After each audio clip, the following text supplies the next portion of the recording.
श्री स्वामी समर्थ. स्वामी महाराजांच्या कृपेने तुमच्या सर्व इच्छा मनोकामना पूर्ण हो. लवकरच गौरी गणपती देखील येत आहे. मग याचा शुभ मुहूर्त कधी आहे? तुम्हाला जर घरामध्ये पहिल्यांदाच गौरी बसवायच्या असतील तर त्या कशा बसवाव्यात, गौरी कुणाकडून घ्याव्यात, गौरीसोबत काय काय द्यावे, पहिल्यांदाच गौरी बसवल्यावरती विसर्जन कधी करावे, याबद्दलची सर्व माहिती आपण आज या व्हिडिओमधून जाणून घेणार आहोत. तत्पूर्वी तुम्ही चॅनलमध्ये नवीन असाल तर चॅनल लाईक करा आणि सबस्क्राईब देखील करा. कमेंटमध्ये श्री स्वामी समर्थ किंवा गणपती बाप्पा मोरया लिहायला विसरू नका. आता आपल्याला ज्या दिवशी गौराई बसवायची आहे तर त्या दिवशी आपण गौराईचं डेकोरेशन हे पहिल्यांदा करून घ्यायचं आहे. आपण गणपतीचं जसं डेकोरेशन करत असतो त्यासोबतच गौराईचं देखील आपण जे काही डेकोरेशन आपल्याला लागणार आहे ते तुम्ही करून घ्यायचं आहे. आपल्या घरामध्ये स्वच्छता असावी. तसेच आपण या दिवशी रांगोळी देखील काढायची आहे. आंब्याच्या पानांचं तोरण दरवाजावरती लावायचं आहे. आपण सर्व डेकोरेशन करून झाल्यानंतर आपल्या इथे आपण 16 सुवासिनींना बोलवायचं आहे. 16 सुवासिनींना जर बोलवणे शक्य नसेल तर तुम्ही 5 सुवासिनी किंवा अगदी एका सुवासिनीला बोलवलं तरी पण चालेल. पण तुम्हाला जर पहिल्यांदाच गौरी बसवायच्या असतील तर तुम्ही 16 सुवासिनींना जरूर घरी बोलवावे. आता आपण दुकानामध्ये गेलो आणि गौराई खरेदी केल्या असे होत नाही, तर आपल्याला या ज्या काही गौराई आहे त्या कुणाकडून तरी घ्याव्या लागतात. मग तुमची आई असेल किंवा बहीण असेल तर नणंदेकडून देखील तुम्ही या गौराई घेऊ शकतात. तुम्हाला जी पण व्यक्ती गौराई घेऊन देणार आहे मग त्या व्यक्तीनेच त्या गौराईचा खर्च करायचा असतो. आपण दुकानातून डायरेक्ट गौराई या घेऊन येऊ शकत नाही. आता आपल्याला ज्याच्याकडून गौराई घ्यायची आहे, मग आई असेल, बहीण असेल किंवा नणंद असेल, त्यांची जर परिस्थिती नसेल तर तुम्ही फक्त त्यांच्याकडून पहिले 101 रुपया घ्यायचा आहे आणि त्यानंतरचा जो काही खर्च आहे गौराईचा तो तुम्ही करू शकता. अखंड सौभाग्य प्राप्तीसाठी स्त्रिया भाद्रपद महिन्याच्या शुद्ध पक्षात गौरींचे पूजन करतात. एका पौराणिक कथेनुसार असुरांच्या त्रासाला कंटाळून सर्व स्त्रिया आपले सौभाग्य अक्षय करण्यासाठी गौरीला शरण गेल्या.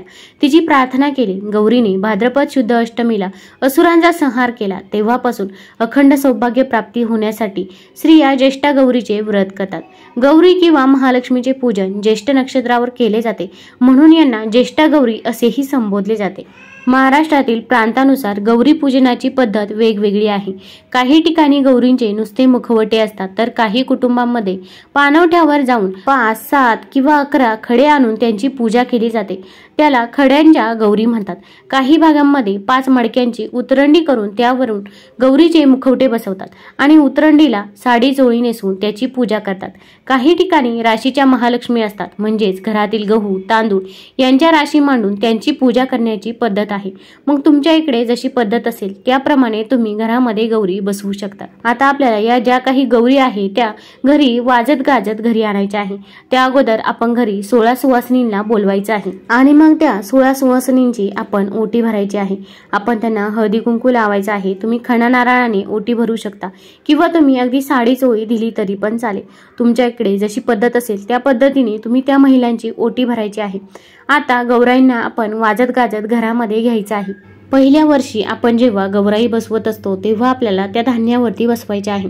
नंतर दुसऱ्या वर्षापासून तुम्ही त्या गौराई स्टँडवरती बसवू शकता. आपण घरातील प्रवेशद्वारापासून ते गौरी स्थापन करण्याच्या जागेपर्यंत रांगोळीने लक्ष्मीच्या पावलांची ठसे काढायची आहे. आता जी व्यक्ती तुम्हाला गौराई घेऊन देणार आहे, मग तुमची आई असेल, बहीण असेल, नणंद असेल, तर त्या बाईचे आपल्याला पाय हे धुवायचे आहे.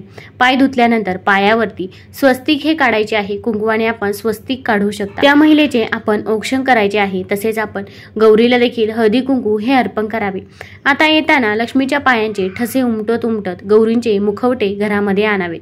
गौरीचे आगमन करत असताना ताट, चमच्याने किंवा घंटीने वाजत वाजत गौरीचे स्वागत करावे. आता जी व्यक्ती आपल्याला गौराई देणार आहे, मग तुमची नणंद असेल, बहीण असेल, तर तिने कोणत्या कोणत्या गोष्टी सोबत द्यायच्या आहे. मग 5 किंवा 25 विड्याची पाने द्यायची आहे. तसेच 1 गौरी बसवणार असाल किंवा 2 गौरी बसवणार असाल तर आपल्याला 2 गौरी किंवा 1 गौरी सोबत द्यायची आहे. तसेच नाकामध्ये नथ आणि गळ्यामध्ये मंगळसूत्र द्यायचे आहे. जेव्हा पहिल्यांदा गौरी बसवतात तेव्हा आपण या वस्तू त्या गौराईला द्यायच्या आहेत. तसेच आपण खण आणि नारळ देखील द्यायचा आहे. आता यामध्ये तुम्ही मिठाई देखील देऊ शकता. तसेच मूठभर तांदूळ देखील द्यायचे आहे. थोडेसे गहू द्यायचे आहे. तसेच ज्या काही वस्तू गौराई बसवताना लागतात त्या सर्व वस्तू आपण त्या महिलेला देऊ शकता. आता गौराईसोबत एवढ्या वस्तू का द्याव्यात, तर गौराई जेव्हा पहिल्यांदा माहेरी गेली होती त्यानंतर ती सासरी गेली. तेव्हा तिच्या सासूने तिला विचारले की तुला तिथे काय खायला दिले. तेव्हा गौराईने सांगितले की मी तिथे भाजी भाकरी खाल्ली. मग तिच्या सासूने तिला ओकायला सांगितले. तेव्हा त्यामधून साळी डाळी गहू बाहेर पडले. म्हणून आपण देखील गौरी जेव्हा जात असते तेव्हा तिच्यासोबत साळी डाळी गहू हे सर्व द्यायचं आहे.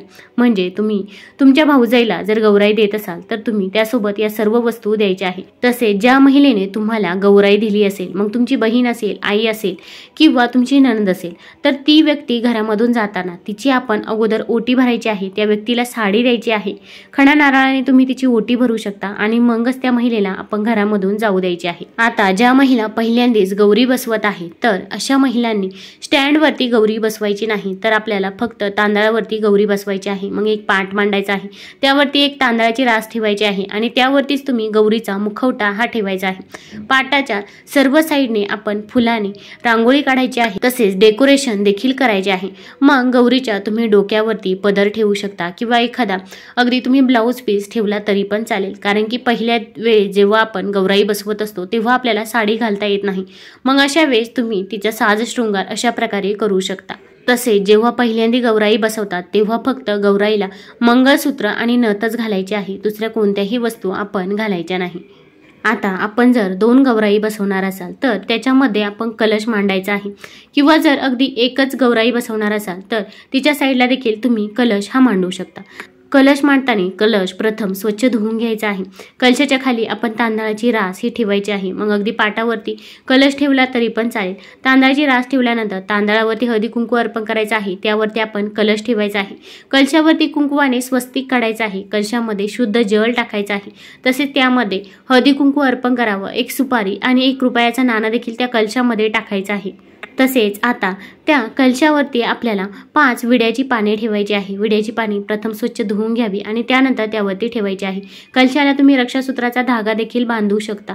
आता त्यावरती आपण नारळ ठेवायचा आहे. नारळावरती देखील तुम्ही स्वस्तिक काढू शकता. नारळाला हळदी कुंकू हे अर्पण करायचं आहे. अशा प्रकारे आपण गौराईच्या 2 गौराई असेल तर मध्ये कलश ठेवावा किंवा एकच गौराई असेल तर एका साईडला तुम्ही कलश ठेवला तरी पण चालेल.